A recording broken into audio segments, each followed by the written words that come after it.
at the very least, maybe you could have an informed populace that knows just by default, okay, the people who are dehumanizing an entire group, they're wrong. We know that they're wrong, and so we may not know, they might not be able to be informed enough to, say beyond a reasonable doubt what should happen, but at the very least, they can reject the dangerous extremes on one side or the other. Because I agree, I think you have to teach virtue, I think that you have to teach about what justice is, but I guess what I'm saying is, to an extent, to an extent, justice comes naturally to people, at least in our society, and so I think that kind of cultivating that and teaching people about morally wrong things that have happened and are happening, I think that can lead to a not only more informed voting populace, but also one that is more that can guide their institutions towards justice. I think one of the problems with starting at the macro level of the most egregious wrongs and have your entire value system being on, is it bad to exterminate a population? Yeah.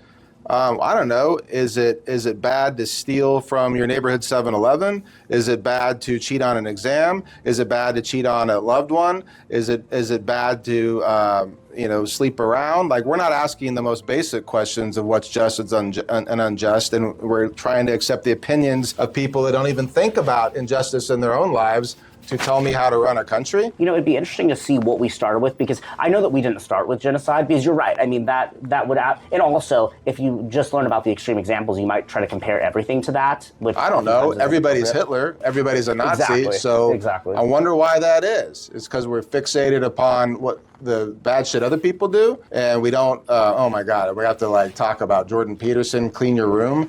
I mean, yes, that's a pretty good point he makes. I mean, when he was, coming up as an intellectual icon, very simple first rule is clean your room. Okay, you're going to go try to change the world and you're going to try to stop global warming. Have you cleaned your own house? Is your house in order?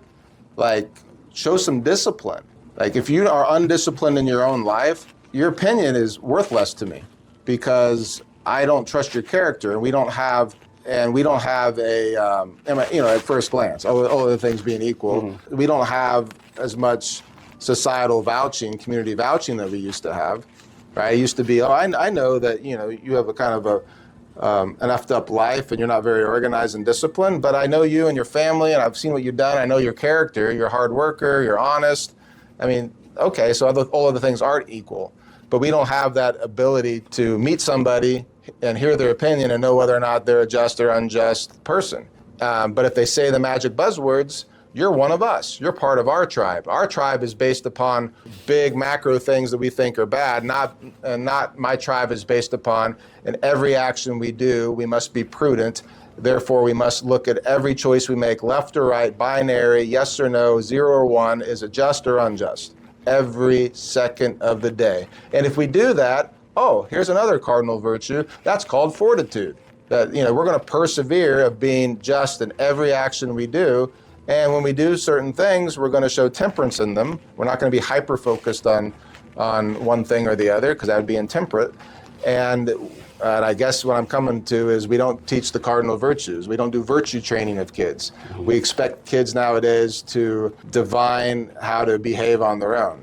And I feel like that, not only at home with my parents, but also I feel like when I was even younger, preschool, kindergarten, a lot of what you learn is, or at least a lot of what I learned was virtue. You tell the truth, you share with others. Well, you got in trouble for being a little shit, and you got rewarded for doing good things, and you watched your parents model good behavior.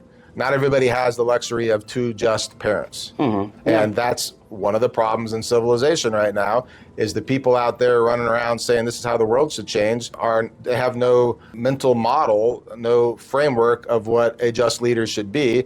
And, the patriarchy's evil because, little micro-patriarchy that I'm familiar with was a real shithole. I was treated unjustly by an unjust man, an unjust father, an unjust spouse, an unjust stranger, right? So, yeah, my worldview is different.